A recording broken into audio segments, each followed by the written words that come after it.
Well, something else, of course, we promote this and really demand it here at Billy Merritt Marketing and DigiNinja, is having a great attitude. And that's tough some days. Some days you have bad things that happen to you. I mean, we talk about how bad things happen to good people all the time. So you have to kind of take life in stride. 2020 certainly was not easy on just about everybody. I don't know anybody that had, an easy time with 2020. As great a year as we had, Yes. It was still hard. Yes. I mean, a lot of adjustments, adjust and adapt, that type of thing. So, it is hard, and you have to do whatever you can to remain positive, have that positive attitude. And a good attitude, just like a bad attitude, it tends to spread. It does.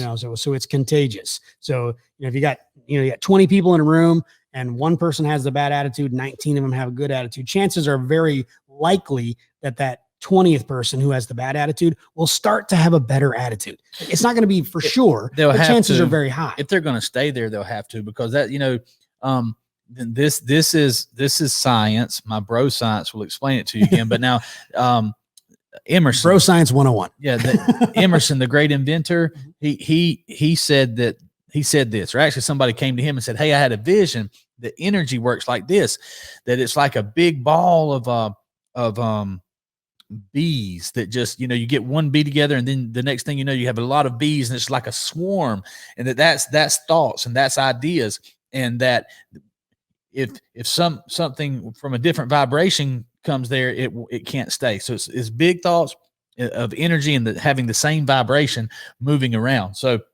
in this call center, if you got 19 people with just beaming with good attitudes, and somebody with a bad attitude comes in, they're going to feel very out of place. Yes. They're not going to be attracted to that energy. So they'll either have to change or they'll have to leave. Mm-hmm. I believe in that a lot. And the same holds true for bad attitude. I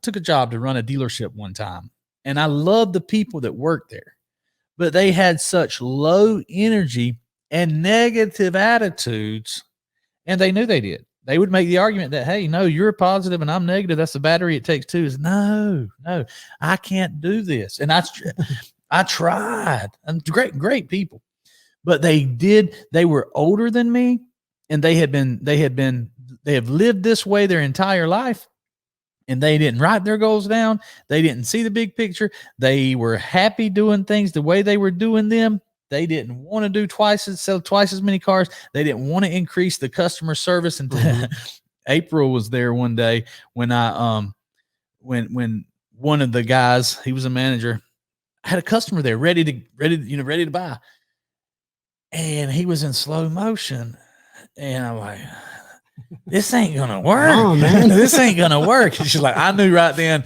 it was over. So, you can't. In other words, there was too many.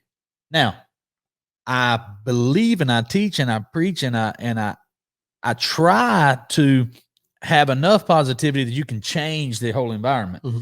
But when it's you against 10 others and they just don't want to change, right? If you can't get them to buy the picture and buy the idea that attitude matters and we have to get better, then you probably have to move on somewhere else. In fact, I think that's actually a smart move. Eventually you have to cut your losses. Yes. You can't just keep hitting your head up against a brick wall, hoping the wall's going to fall down. I mean, eventually you have to cut your losses.